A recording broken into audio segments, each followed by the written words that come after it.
everyone, it's Michelle Caruana from Play Cafe Academy. I have my Crime Junkie podcast gear on today. It's freezing here in upstate New York. We are experiencing our first snow. We lost power the other day. It's just been one of those weeks here. So I wanted to be a little bundled up and cozy. And today I'm going to talk all about indoor playground business model trends for 2021. Now, this episode or this video rather is giving me like deja vu vibes because I sat down in my indoor playground around this time last year in November 2019, and I recorded pretty much this exact same video, only it was indoor business model trends for 2020. Now, I just finished rewatching that video. It's been about a year since I've seen it. And it's pretty funny because even though so much has changed, we've gone through a pandemic, we're still fully in the middle of the pandemic. A lot has changed just based on consumer preferences and things like that. But pretty much all of those trends, other than, shutting down and restrictions and things like that, they've pretty much all come true this year. And I am going to reiterate a lot of those trends that I predicted for 2020 to continue into 2021, 2022, and beyond.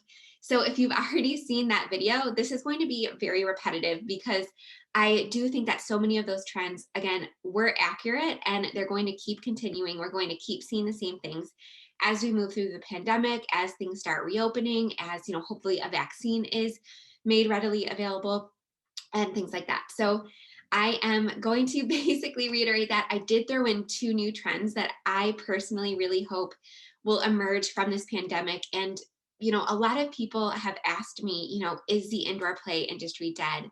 Is local business going to be a thing of the past? And, I really think I've said in every single one of my videos the last couple of weeks that this holiday season is really important. And we're going to be shopping, we're going to be spending money, we're going to probably hop on Amazon Prime, but I really want to encourage you to support as many of your small, local, especially family-owned businesses as possible, because I promise you Amazon has enough money. It's those local restaurants that have had to close, that might have to close again. It's your indoor playgrounds. It's all of the businesses that are just really struggling right now and have struggled to adapt through the pandemic. They're the ones that really need your support right now. So whether it's a gift card to use in the next year, whether it's a package that somebody can redeem at a later date when it's safe, I would really encourage you to support your small local businesses. And again, I know I sound like a broken record. I've mentioned that every single video the last couple of weeks, but I do not think that the indoor playground industry is dead. Children are always going to need to socialize. Parents are always going to want to give them a change of scenery. They're always going to want to connect with other parents. Now, is that going to look a lot differently now that we are in the middle of a pandemic and even after the pandemic?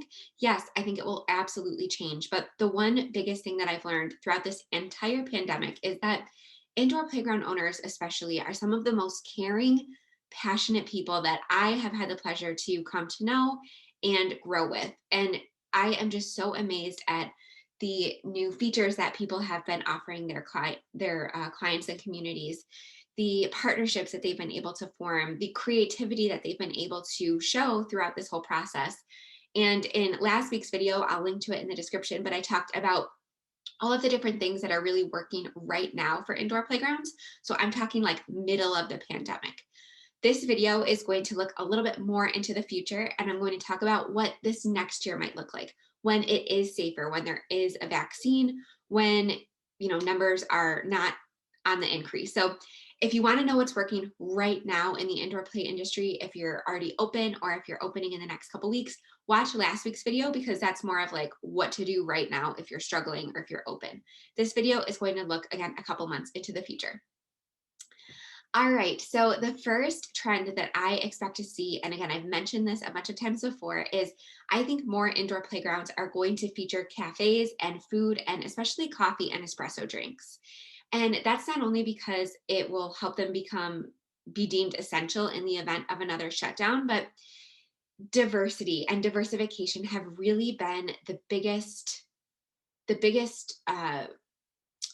how do I say this? The biggest benefit that a lot of these facilities have had throughout the pandemic, the ones that have not only survived but thrived during this, have multiple streams of income. They're not completely reliant on open play.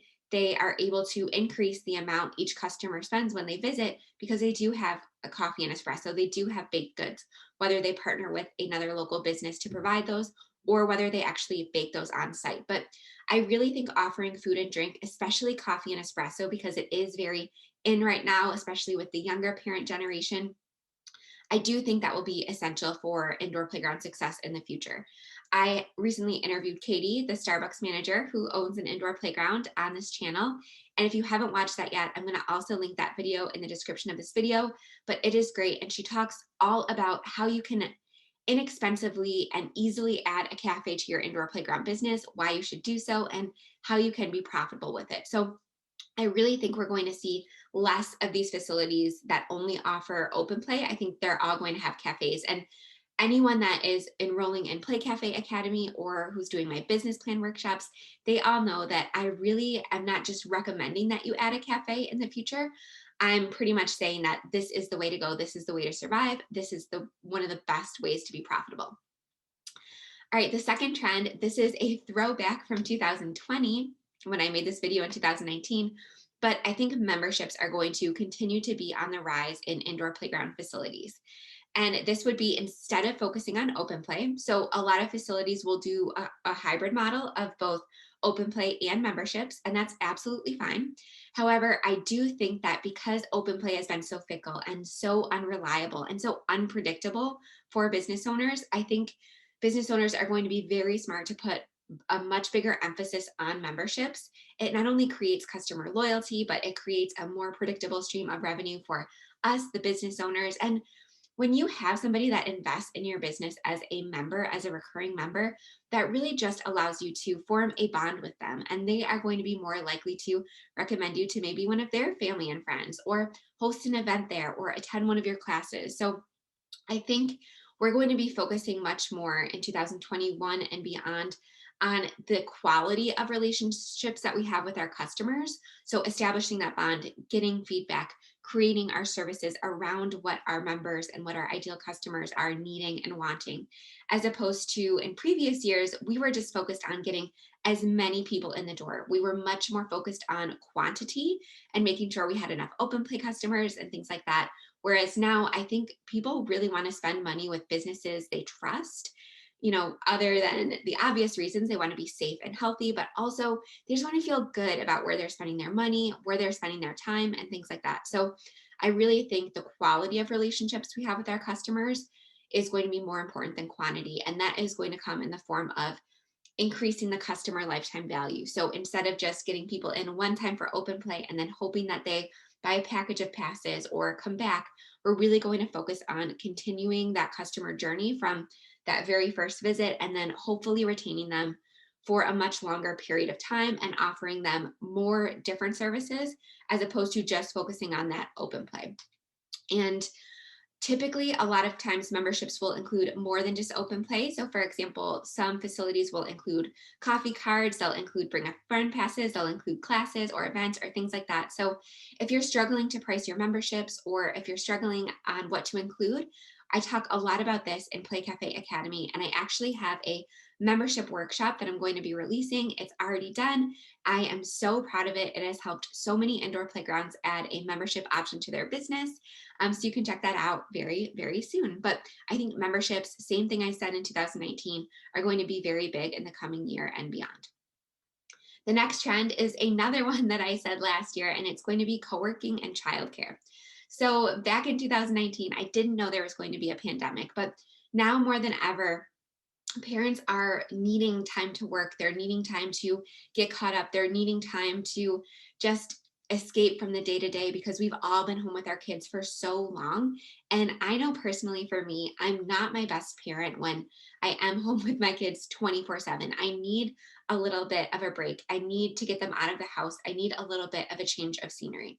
Now, again, this is looking a couple months in the future. So we are still fully on lockdown. We aren't really participating in any activities. I'm currently homeschooling my kids. So again, before anyone comes at me with the pandemic stuff, this is looking in, throughout 2021 and beyond. But parents are really going to be feeling the effects of this pandemic, especially working parents, for a very long time. I know that I didn't do my best work during this quarantine. I know my husband had to put his work travel completely on hold.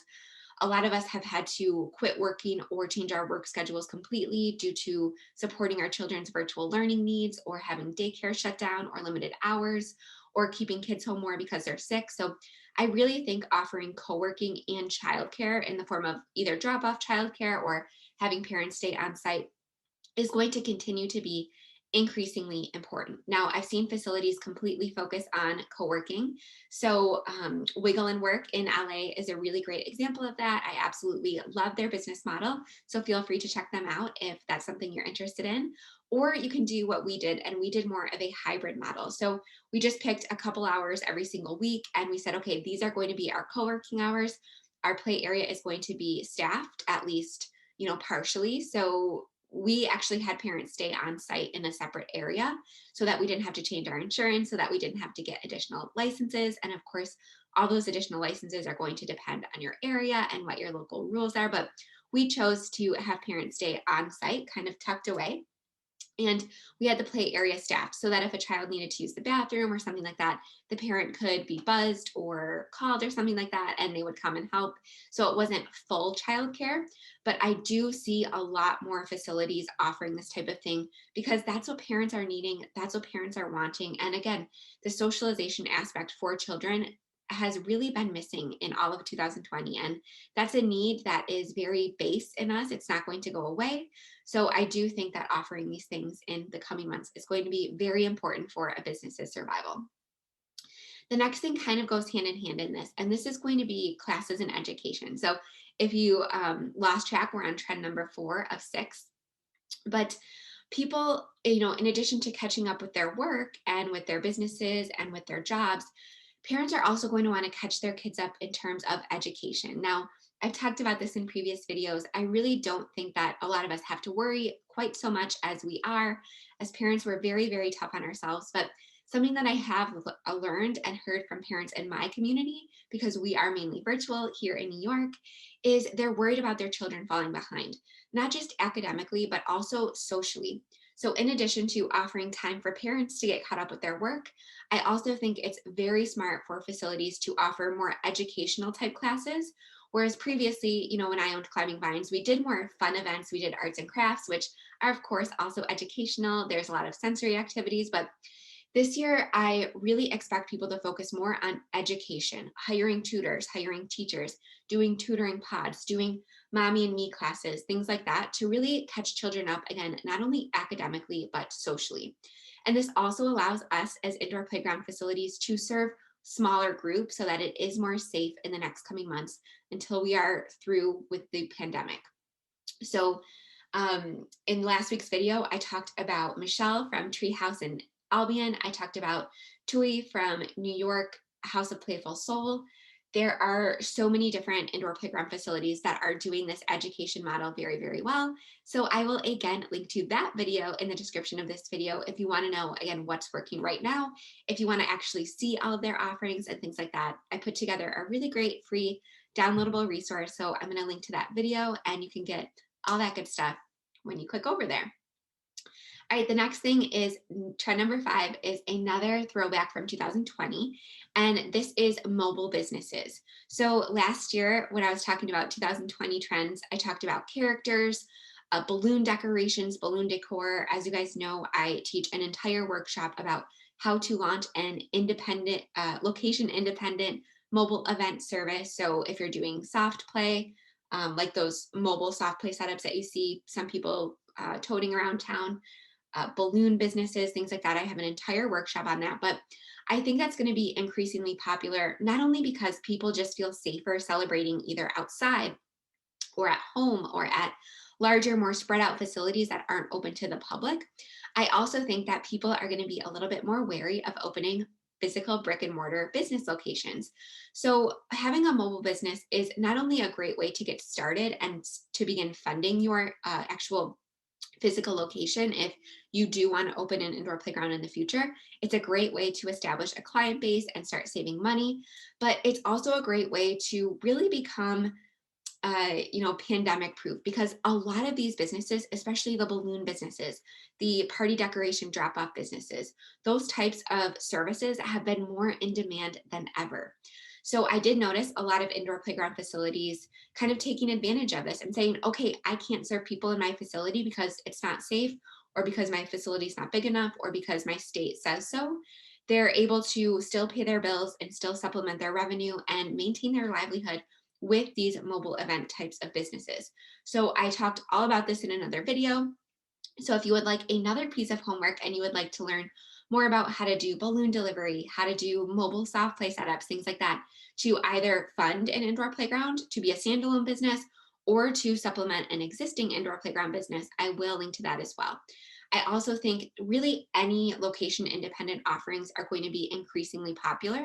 So I noticed a lot of indoor playground owners are teaching classes at homes or other facilities, or they're doing it classes outside. They're doing virtual options. I know Tanya from the Tot Spot, she has been doing a lot of work with, I think she was doing work with feeding specialists and sleep consultants and things like that. And just staying in front of her customers, continuing to serve them, but doing it virtually while it's not safe to do so in person.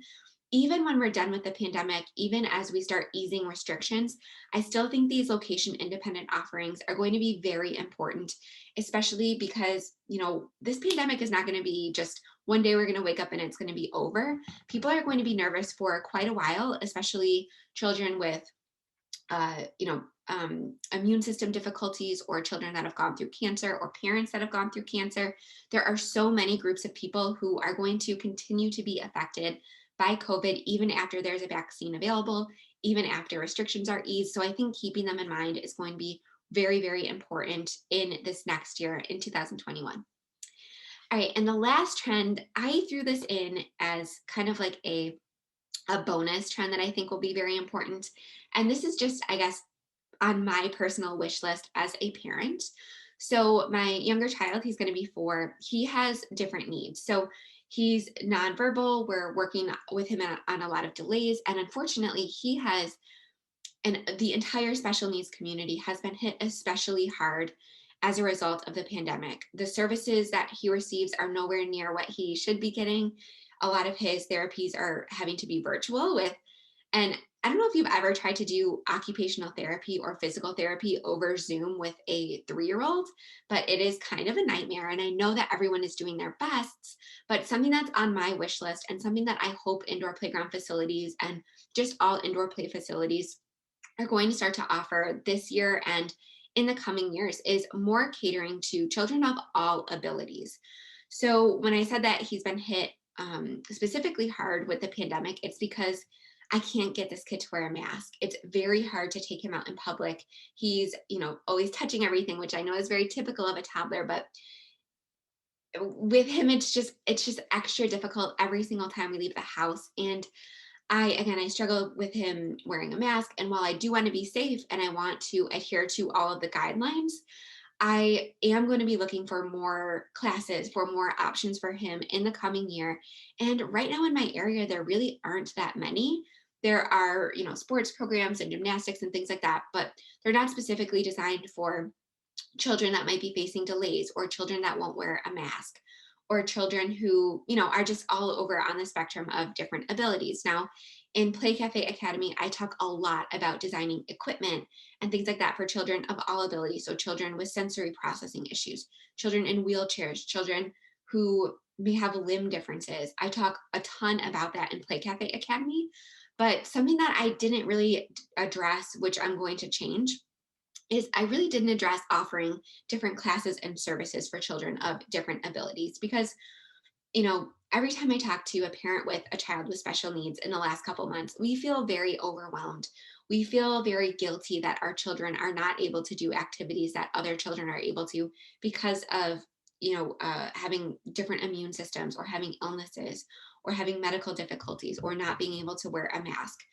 We are really needing these specialized services with either eased restrictions or just different setups. And I really hope that business owners are going to be discussing this opportunity with parents who have children with special needs. And I really hope that they start listening again to what the community needs and start formulating some different curriculums or classes or activities that are specifically designed for children who do need to catch up, who have been struggling in therapy, who might have socially regressed over the last couple months or physically regressed over the last couple months. I know at Climbing Vines, we did a lot of private rentals for therapists. So once everything gets a little bit safer, I would love for facilities to start renting their space out for physical therapists or occupational therapists to let the children start easing their way back into the community, because like my 4-year-old literally hasn't had a play date realistically in almost a year. Well, in like 8 months now. He's seen a couple other children his age, but really not for long periods of time and not in an indoor setting. So I am a little bit nervous about him going back to school when the time comes, about him interacting with other children, just because it's just been us and his brother. So I hope that, again, businesses start listening to the special needs community and formulating some different activities to really help everybody ease back into that transition and help parents and children feel a little bit more comfortable. All right, so that does it for today. I hope you guys like this video. And if you want to stay on top of all of these trends, and if you want a supportive community that can help you get through all of these challenges, whether you are a current indoor playground owner, whether you're planning on opening this year, wherever you are in your journey, we are waiting for you inside of Play Cafe Academy and Playmaker Society. So if you're interested in learning more, you can just go to michellecaruana.com/playcafeacademy, and all of my different resources are there. I have my paid courses, I have my group coaching program, but I also have a ton of free resources. And don't forget, I put out a brand new free video every single week on my YouTube channel. So if you would like to join me here again next week, just hit the subscribe button and turn the bell on so that you get notified every single time I put out a new video. I have some really, really fun videos coming, so I don't want you to miss anything. All right, I will see you guys next week. And don't forget to check out the videos that I linked under this video if you want to dive deeper on any of the trends that I discussed. Have a great week, guys.